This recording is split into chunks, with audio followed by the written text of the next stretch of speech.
Will these books save you? Probably not, but I hope they give you some hope.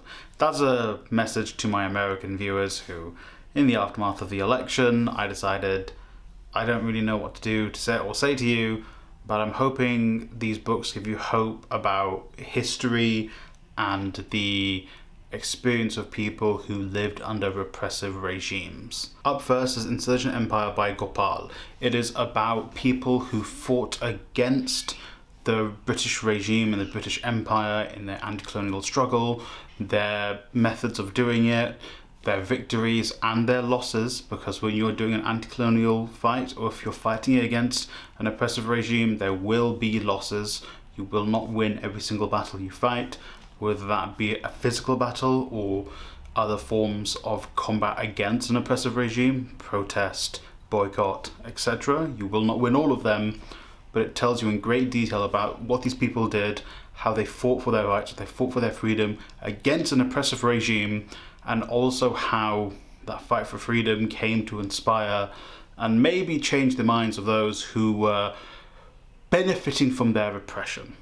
Is that necessarily going to happen in the United States? I strongly doubt that. The United States is made up of a majority corporate, capitalist, neoliberal elite that runs things regardless of your party, regardless of who's in charge. But some people want to hasten that move to the corporatization, the hyper-capitalism, and it seems like the US will be facing another person who wants to accelerate that mission for the next 4 years. So if you want to learn about anti-colonial struggle, which isn't one-to-one obviously because the United States is the imperial hub, whereas this is mostly focusing on the colonies of the imperial hub, being Britain in that case, the US in this case, but it may serve to help you in some ways and also see how people fought for their freedoms, and oppressive regimes do not last forever. Secondly, it's From the Ruins of Empire. This is also about the collapse of the British Empire, but it is about the aftermath. It is telling you that it's not going to be perfect. So you're going to be facing this oppressive regime potentially for the next 4 years, potentially for longer. This talks about the people who fought against that, how they fought against it, and what they did to fight against it, but it also tells you about the aftermath, what they did, how in some cases it has been positive, and in some cases it's led to some negative consequences. An example that Mishra talks about in this is extreme Hindu nationalism that has come to rise in places like India, which they use anti-colonial language to try and justify that extreme nationalism.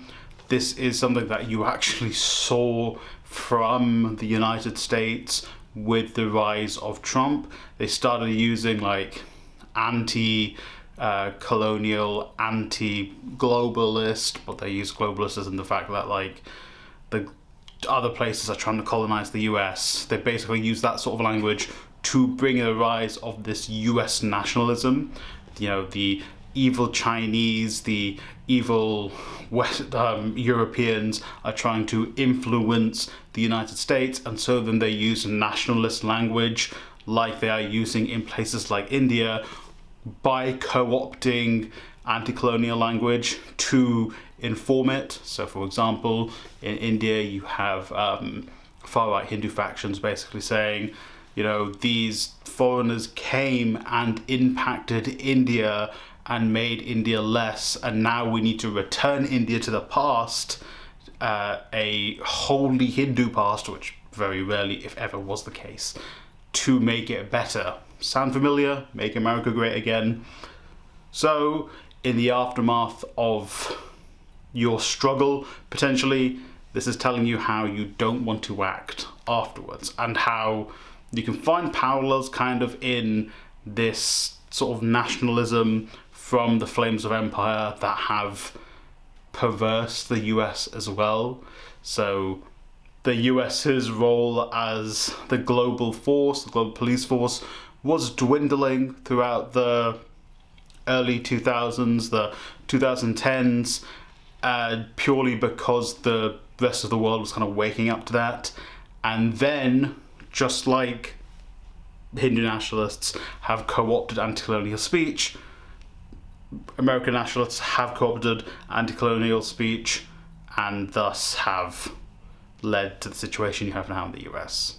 And the third and final book I want to talk to you about, and the one I think is most important, and the one I think you should pick up first, is Black Against Empire. This is about the Black Panthers. I've spoken about this multiple times, I believe. But I want you to read this one specifically, not just for the history of the Black Panthers, which I do also recommend you read anyway. But I want you to read this because it does detail some of the actions the Black Panthers did to help their local community and to get that rise in working within communities. That was one of the great appeals of the Black Panthers, and one of the best things to come out of the Black Panther movement was this focus on helping each other, the focus on community, because you will maybe be facing a harsh regime over the 4 years to come, and maybe after that, depending on how things go with the next 4 years. But I want you to read this and actually learn from what the Panthers did. This is a pretty good look at the Panthers and their missions and some of the things they did. See what you can do to work in your local area with groups doing similar things to the Panthers, and see if you can do that.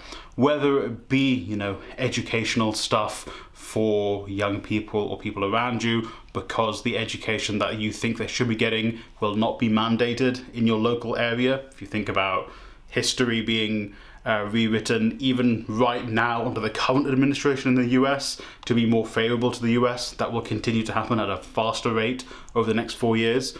Make sure you find a place to help educate yourselves and people around you, whether it be food programs, maybe free school meals, or school meals will get more expensive for young people. See what you can do to get involved in breakfast clubs for young people where they are also educated.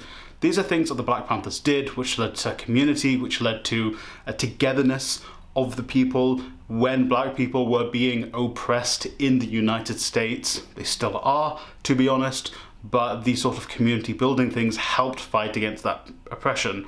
And those are things you can learn from the Black Panthers and take away and implement over the next 4 years, and hopefully going forward from that, even if the regime falls in 4 years, even if, the Republican Party is not in charge in 4 years' time, in 5 years' time. Continue these things because it will benefit you, because regardless, the United States is a very pro-capitalist nation, and these things will continue to help you. Will reading these books save you? Probably not, but I'm hoping they will teach you things you can do to help not just look after yourself, because that is a trap I think people will fall into. People are going to fall into the trap of individualism. I need to look out for me and my loved ones only.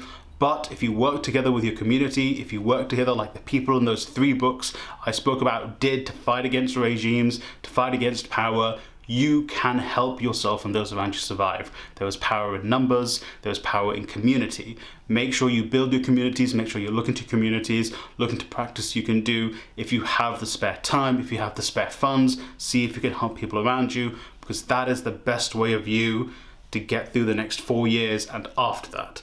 That is where you need the nation to go in the future. You need to make your country, you need to make your people more together, more about the community as a whole, as opposed to the individualism which has led us to where we are right now in the United States. Like I said, I don't think this will save anyone. I don't think these books will save you, but I'm hoping they will help you learn the tools to save yourselves, to save your community, and to help people you love, and to help the people around you, because that is what is going to be most important for the United States and the people of the United States going forward. And if that is learned in the United States, it can help change the United States trajectory and how it affects the rest of the world. Because if you can fix the US, you can help fix the rest of the world.